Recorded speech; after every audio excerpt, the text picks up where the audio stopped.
My name is Bonnie Coy Svensson, and I work for Scott's Miracle-Gro. I am a merchandiser and counselor. I have a bachelor's degree in horticulture from the University of Florida, and I've been in the industry, wholesale mostly, for 25 years. Okay, so what are you doing right now? Right now, as a Scott's Miracle-Gro merchandiser and counselor, it's a different endeavor for me. It's retail-based. I actually visit 2 Lowe's and a Home Depot in my territory, and I am the go-to girl when it comes to, or in this case, woman, some gray hairs here, for spring season specifically, with anything that is a Scott's Miracle-Gro, Ortho, Roundup, Raid, Off, Tomcat, and Roundup product. So you as a homeowner consumer would be going into a Lowe's on a Saturday morning, and there I will be standing in my Scott's shirt and Scott's logo hat, and I will be saying, how may I help you with your yard, with your container plants, with your house plants, and it is my responsibility to help you get the correct product for your need. And of course, listening to your needs is always my first presentation to anybody.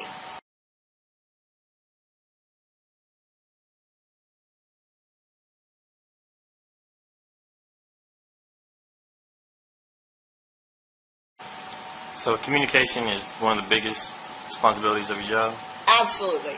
And in life, but certainly in this job, yes. And pretty much in any other job I've had in the nursery industry as well. We're a very small cottage industry, and it is and everyone knows everyone, certainly in the wholesale side, and the retail side is just as friendly, and it won't get you anywhere if you do not know how to communicate. What percentage of your job is spent communicating with people, whether in writing or verbally? 95% at least, probably even higher.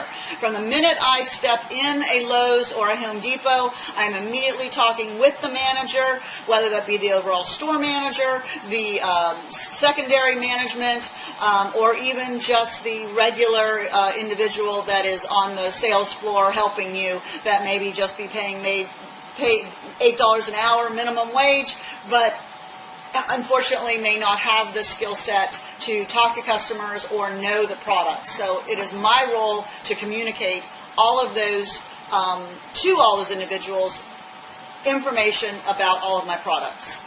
So almost all of your communication is face-to-face communication? Yes. I do text my own boss and email my own boss as well once a week with upcoming events or things that have happened, but mostly it is with customers and management in the stores, the actual employees of the stores, and even other vendors. I speak with other vendors too in terms of product placement.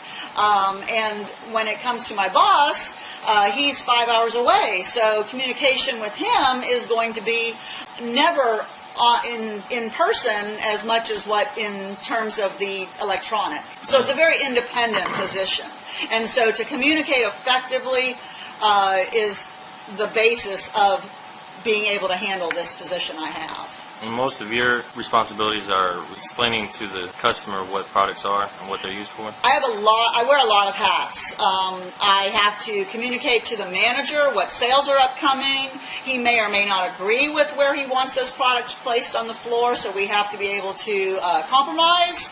And then I have to be able to communicate to the salespeople on the floor about the different chemicals that are in the products or fertilizers that are in the products. I need to be able to communicate to the customers at their level what those products are. So I have to, again, wear a lot of hats with the idea that ultimately I want the product sold.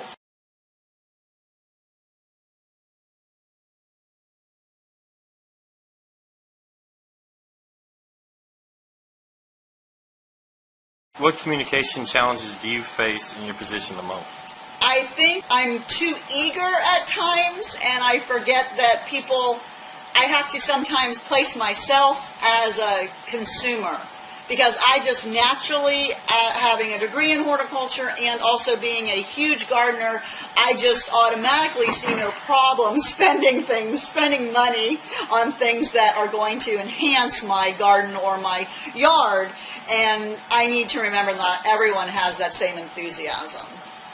And do any benefits come from dealing with these challenges? Oh, certainly. It not only does it make me a better communicator, especially when I don't get a sale, but I learn my products better. The more that you talk about something, the better you're going to get and be able to present it. And especially if I've used the product, then I can also explain that to the customer, what I like or dislike about it. Okay. When you were beginning out, was there anyone there to coach you or train you on how to communicate with customers? I already had a lot of communication in my background from previous jobs in the wholesale side of the nursery industry, but my boss that I had at the time, he has since moved on up the Scott's Miracle Grow chain. It's a very wonderful company to work for. He and I talked a lot about dealing with customers, and not in the negative sense. But Scott's Miracle Grow actually has a rule that if there is a customer within 20 feet, I must say something to them. Are there any traits or skills an employer would look for in this field? Well, certainly having a hort background is going to be number one in my opinion, but there are things about this position that if you don't have the horticulture background, that if you have an outgoing personality and eager to learn, and certainly the ability to just compromise and be willing to listen, you would do well. What do you consider most important trait to be a good communicator? To be able to listen and to compromise and listen more and re-compromise and then still back up with more listening and follow through. Follow through is very important.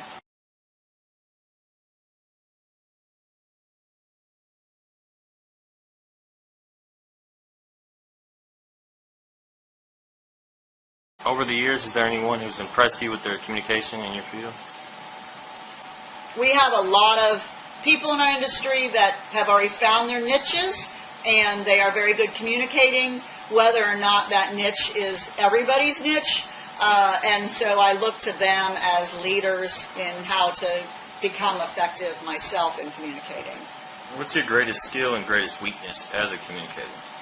Well, I certainly have no lack of talking or speaking, and I did take speech in college. My weakness would be that sometimes I tend to ramble and get off on too many tangents, and I lose the customer's attention span. And that's where I have to realize that I need to focus more on getting their initial buy-in. What advice would you give to me to help become more of an effective communicator in this profession? Well, depending on what aspect you're going to go into in the field of agriculture, of course horticulture is a facet of it, you're going to need to communicate anyway, all the time, and to various degrees. But again, depending on what facet you're going to go into is going to determine just what kind of communication and just how much communication. You know, if you're a researcher, you're not going to necessarily be doing much in terms of the physical emailing or texting. You're going to be out there in the field, and then you're going to be writing papers. If you're in the position like I am, you're going to be talking, and texting your boss, and, you know, showing pieces of paper to the management at Lowe's and Home Depot. But for you, you'll never not have a job in ag. There are always jobs in ag. They just may not be glamorous. But for you, you have to play to your own skill set. So if you feel like you are a good communicator and you like communicating with people, then certainly I would suggest sales, because there's a lot of satisfaction when knowing when you've made a customer happy, whether that be retail or wholesale. So if you're not thinking sales, but you still want to have something in the industry that's a landscaping position perhaps, own your own company, you will still have to end up communicating to customers. So that's where your skill set will be, from a leadership role and mentoring your customers to make them feel comfortable.